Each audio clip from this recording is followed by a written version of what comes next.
In his darkest hours, directly after losing both of his legs in a Taliban IED bomb, Australian sapper Curtis McGrath vowed he would race for Australia at the next Paralympics.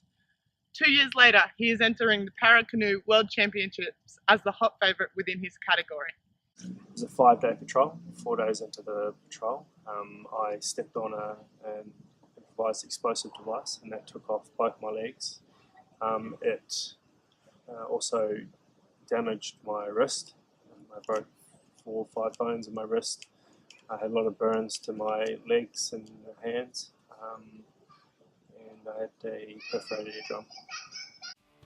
After months of extensive rehabilitation, where learning to walk again was Curtis's top priority, the dream of becoming a Paralympian was fast becoming a reality.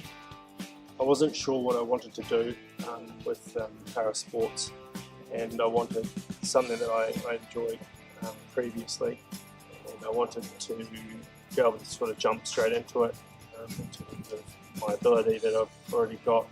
So it was definitely an aim for trying to find a sport which wasn't too far away from what I knew, and that's why I came into para-canoe.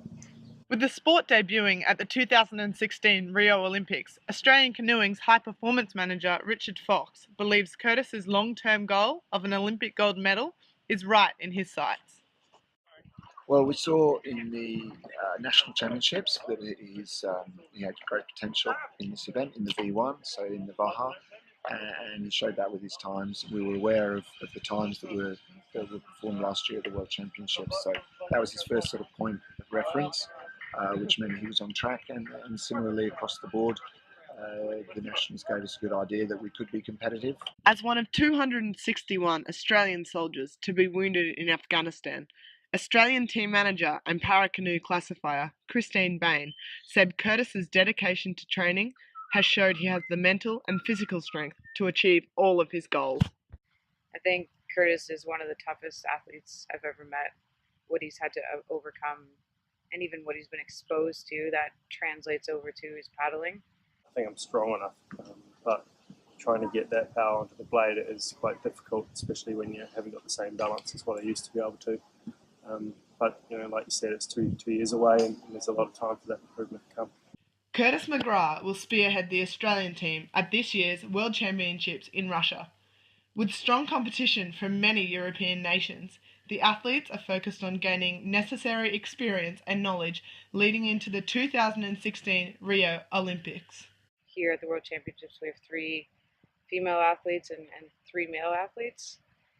I would think they're all going to be in the final, and we should be in there for a couple medals this year. And then as we tighten up the team and increase performances for 2016. I think the Spanish and the Italians are definitely the ones to keep an eye on at the moment, so we'll be keeping tabs on that. Curtis McGrath and the rest of the Australian para-canoe team are well positioned leading into this year's World Championships. And with 2 years of preparation still in front of them leading into the 2016 Rio Olympics, success is almost guaranteed.